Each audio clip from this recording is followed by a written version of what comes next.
हमारे साथ बातचीत करने के लिए बीजेपी सांसद BD Sharma ji. Sir, paper leak को लेकर बिल पास हो गया दोनों सदनों से, लेकिन विपक्ष का हंगामा लगातार जारी है। गृह मंत्री से वो बयान की मांग कर रहे हैं। देखिए, पूरा देश आज इस बात को देख रहा है, नौजवान भी देख रहे हैं, छात्र भी देख रहे हैं, आम नागरिक भी देख रहा है कि विपक्ष केवल हंगामा और नकारात्मक राजनीति करना चाहता है, डिस्ट्रक्टिव अप्रोच है। लेकिन प्रधानमंत्री मोदी जी के नेतृत्व में आज पूरा देश के नौजवान, आपने देखा कि प्रधानमंत्री जी के साथ किस प्रकार से देश का नौजवान कनेक्ट हुआ है, और आज कंस्ट्रक्टिव अप्रोच पर देश के लिए माननीय प्रधानमंत्री जी ने जो भूमिका ली है, देश के गृह मंत्री जी ने जो भूमिका ली है, और आज देश आगे बढ़ रहा है, तो इनको ये अच्छा नहीं लगता है। इसलिए विपक्ष केवल और केवल झूठ, छल कपट की नकारात्मक राजनीति करना चाहता है। उसे न चर्चा करना है, न मुद्दों पर बात करना है, न उनको छात्रों से लेना, न छात्र आंदोलन से लेना।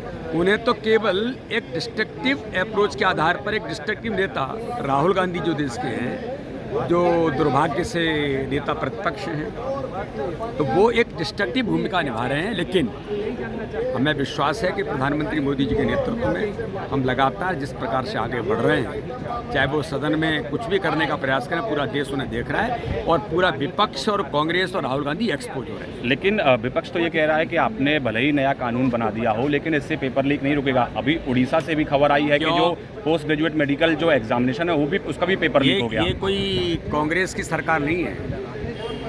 1986 में तय हुआ था कि कोई इस प्रकार से कोई संस्था बन करके इस पर मॉनिटरिंग हो। आपने कानून क्यों नहीं बनाया? लेकिन माननीय प्रधानमंत्री मोदी जी के नेतृत्व में आज 2024 में, तब तो आंदोलन नहीं था, लेकिन 2024 में पेपर लीकेज पर कानून किसने बनाया भारत के अंदर? प्रधानमंत्री मोदी जी ने बनाया, भारतीय जनता पार्टी ने बनाया।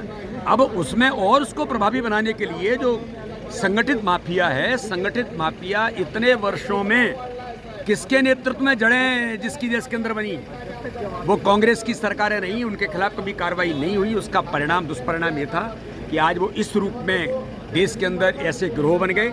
लेकिन माननीय प्रधानमंत्री जी ने देश की छात्र शक्ति को कहा है, इस प्रकार के गिरोहों को हम समाप्त भी करेंगे और इनको जेल के सींचों में भेजेंगे। इसके लिए प्रभावी कानून बनाए। लेकिन उड़ीसा में पेपर लीक हो गया, जो मेडिकल जो मेरा क्या कहना है, कहीं भी ऐसा कुछ हो सकता है, किसी भी राज्य में हो सकता है। यानी 1953 से लेकर के 2014 तक मैं देख रहा था 53 बार पेपर लीकेज हुए, और बड़े बड़े पेपर लीकेज हुए। केंद्र सरकार कांग्रेस की थी, तब क्या क्या हुआ?